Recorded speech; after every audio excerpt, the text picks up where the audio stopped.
these beans. And then we've got some corn. And we've got some cheese strips. We're going to melt them later.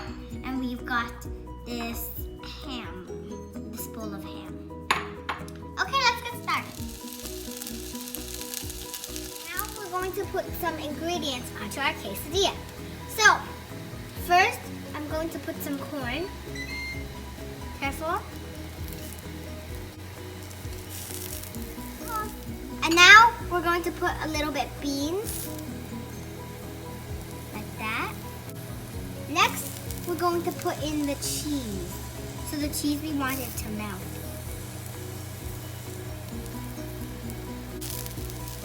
And now it's almost finished. Add a little bit of ham onto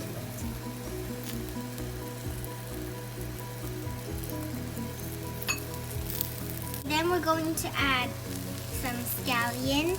You don't need to if you don't really like scallion, but I do, so I'm going to add them.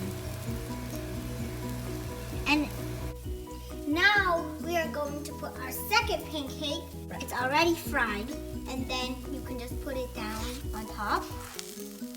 And you can just use a flat thing to smush it down.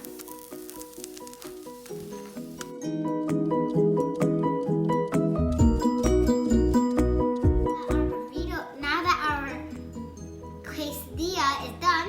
We cut it into a triangle shape because most quesadillas are like that. And we also sprinkled some sesame seeds and some scallions. Okay, they look so delicious. I can't wait.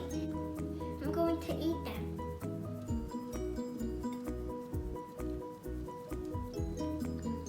It's real yummy. If you think yours is yummy, then you did it correct.